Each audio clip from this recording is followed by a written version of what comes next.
Om Swastiastu, selamat pagi dan salam sejahtera bagi kita semua. Perkenalkan, kami dari kelompok 6. Pada kesempatan kali ini, kami akan mempresentasikan materi tentang pengertian dan macam-macam perikatan. Sebelum itu, izinkan saya dan anggota kelompok 6 untuk memperkenalkan diri terlebih dahulu. Perkenalkan, nama saya Nilo Putu Sylvia Aritrisna, NPM 202031210009 dari kelas D1 Akuntansi.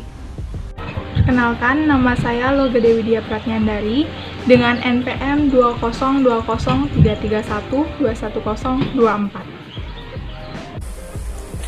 Perkenalkan, nama saya Kadek Kartika Sariningsih dengan NPM 200331210029.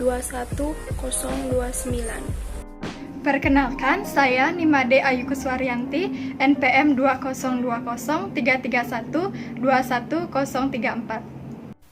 Perkenalkan, nama saya Nimade Dena Ardi Pratiwi, NPM 202033312140. Presentasi dimulai dari saya. Pada kesempatan kali ini, saya akan menjelaskan tentang pengertian, unsur-unsur, dan dasar hukum perikatan. Yang pertama, pengertian perikatan. Pengertian perikatan menurut para ahli hukum dapat dilihat sebagai berikut.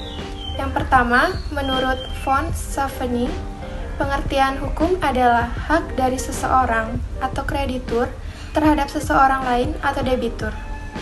Yang kedua, menurut Justinus, suatu perikatan hukum atau obligatio adalah suatu kewajiban dari seseorang untuk mengadakan prestasi terhadap pihak lain.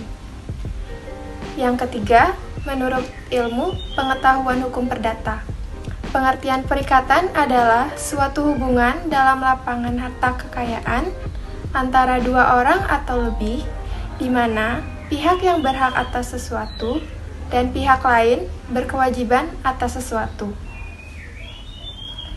Jadi, kesimpulannya, perikatan adalah suatu hubungan dalam lapangan harta kekayaan antara dua orang atau lebih, di mana yang satu pihak berhak atas sesuatu dan pihak lain berkewajiban atas sesuatu.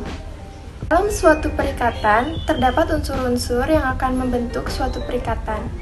Di antaranya, yang pertama ada hubungan hukum, yaitu hubungan antara pihak yang satu dengan pihak yang lain, yang timbul di dalam lapangan harta kekayaan dan merupakan akibat hukum dari suatu perjanjian atau peristiwa hukum lain yang menimbulkan suatu perikatan. Hubungan hukum memiliki akibat hukum apabila dilakukan pengingkaran terhadapnya. Yang kedua, ada kekayaan. Dalam bidang hukum perdata, kekayaan, peraturan-peraturan hukum yang mengatur hak dan kewajiban manusia adalah bernilai uang. Hubungan hukum antara pihak-pihak yang terlibat dalam perikatan dibatasi oleh harta kekayaan. Yang ketiga, ada pihak-pihak. Dalam perikatan terdapat dua pihak, yaitu debitur dan kreditur. Skuld adalah hutang debitur kepada kreditur. Debitur mempunyai kewajiban menyerahkan prestasi kepada kreditur. Karena itu, debitur mempunyai kewajiban membayar utang. Sedangkan haftung adalah harta kekayaan yang dipertanggungjawabkan bagi pelunasan utang debitur oleh kreditur, yaitu pihak yang berhak atas prestasi dari debitur. Yang keempat, yaitu prestasi. Prestasi merupakan tujuan dari suatu perikatan. Prestasi adalah sesuatu yang menjadi kewajiban seorang debitur dan sesuatu yang berhak dituntut oleh seorang kreditur dalam lapangan harta kekayaan. Menurut pasal 1234 KUHP Perdata, dinyatakan bahwa tiap-tiap perikatan ialah untuk memberikan sesuatu, untuk berbuat sesuatu, atau untuk tidak berbuat sesuatu. Lalu, adapun dasar hukum perikatan berdasarkan KUHP Perdata, terdapat 3 sumber. yaitu yang pertama, perikatan yang timbul dari persetujuan atau perjanjian.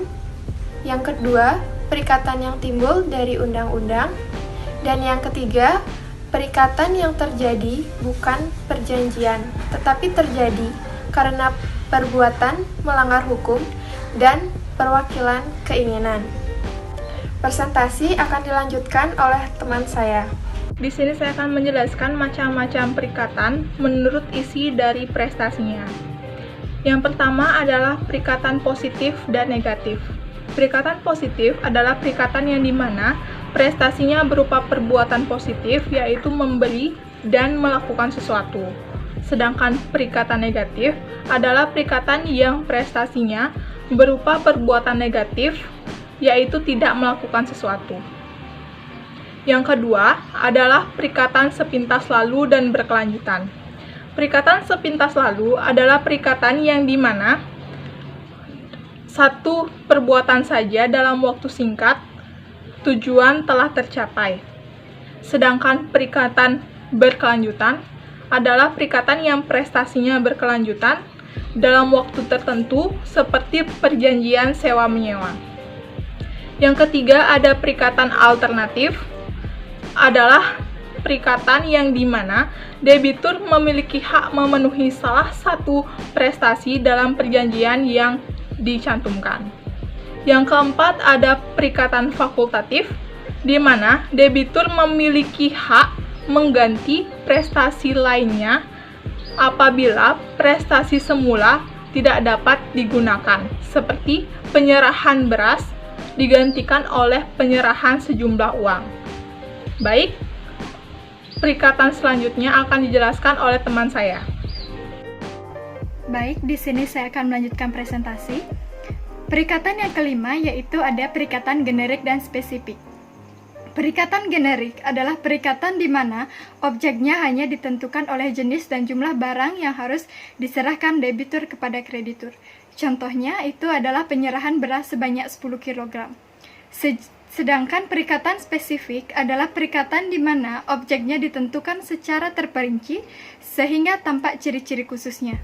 Contohnya yaitu debitur diwajibkan menyerahkan beras sebanyak 10 kg dari Cianjur dengan kualitas nomor 1. Nah, yang keenam itu ada perikatan yang dapat dibagi dan tidak dapat dibagi. Perikatan yang dapat dibagi yaitu perikatan yang prestasinya dapat dibagi-bagi. Jika terdapat lebih dari satu debitur dan kreditur, maka tiap-tiap kreditur tidak boleh menagih lebih dari bagiannya. Contoh dari perikatan yang dapat dibagi yaitu beras. Sedangkan perikatan yang tidak dapat dibagi yaitu perikatan yang prestasinya tidak dapat dibagi-bagi. Contoh dari perikatan yang tidak dapat dibagi yaitu kuda, mobil. Nah, selanjutnya itu ada perikatan menurut subjeknya ada dua, yaitu perikatan tanggung-menanggung dan perikatan pokok dan tambahan. Yang pertama, perikatan tanggung-menanggung, yaitu perikatan di mana debitur dan kreditur terdiri dari beberapa orang saja. Dengan dipenuhinya seluruh prestasi oleh debitur kepada kreditur, maka perikatannya dapat dihapus. Nah, yang kedua itu ada perikatan pokok dan tambahan. Perikatan pokok yaitu di mana perikatan antara debitur dan kreditur yang berdiri sendiri tanpa adanya perikatan lain. Contohnya yaitu perjanjian peminjaman uang. Sedangkan perikatan tambahan yaitu di mana perikatan antara debitur dan kreditur yang berdiri sendiri tapi bergantung pada perikatan pokok tadi. Contohnya yaitu perjanjian pergadaian. Baik, presentasi selanjutnya akan dilanjutkan oleh teman saya. Baik, di sini saya akan melanjutkan presentasi dari teman saya dengan materi macam-macam perikatan menurut undang-undang. Yang pertama ada perikatan bersyarat, pasal 1253 sampai 1267 KUH APER. Perikatan bersyarat adalah perikatan yang digantungkan pada suatu peristiwa yang masih akan datang dan masih belum tentu akan terjadi. Ada dua macam perikatan bersyarat. Yang pertama, ada perikatan dengan syarat tangguh, yaitu perikatan ini baru lahir jika peristiwa yang dimaksud atau disyaratkan itu terjadi. Perikatan ini lahir pada detik terjadinya peristiwa tersebut. Contohnya, Saya berjanji akan menyewakan rumah saya kalau saya dipindahkan ke luar negeri, yang artinya saya baru akan menyewakan rumah saya jika dipindahkan ke luar negeri. Jika saya tidak dipindahkan, maka tidak ada perikatan untuk menyewa rumah saya.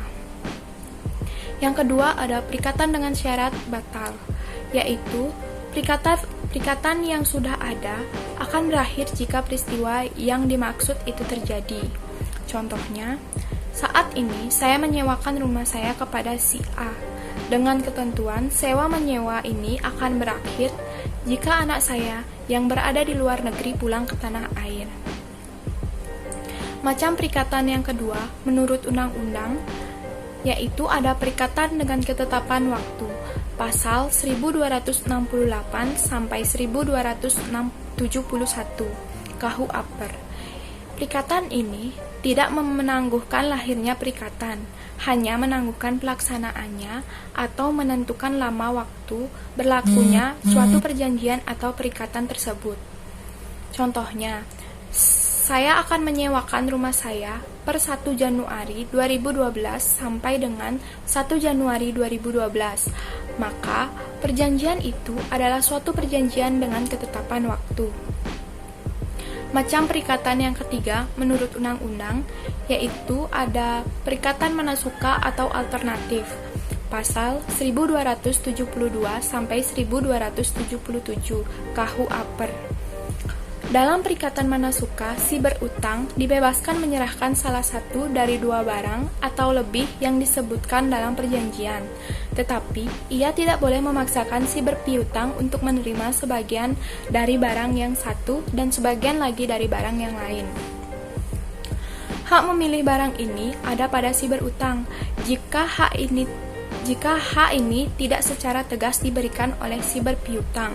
Contohnya, saya mempunyai tagihan Rp100.000 pada seorang petani. Sekarang, saya mengadakan suatu perjanjian dengannya bahwa ia akan saya bebaskan dari utangnya jika ia menyerahkan kudanya atau 100 kg berasnya. Sekian presentasi dari saya. Selanjutnya akan dilanjutkan oleh teman saya. Jadi, saya akan melanjutkan presentasi dari teman saya. Yang pertama, perikatan tanggung-menanggung atau solider, pasal 1278 sampai 1295 KUHP adalah perikatan yang terdapat beberapa orang di salah satu pihak, lebih dari satu debitur atau lebih dari satu kreditur.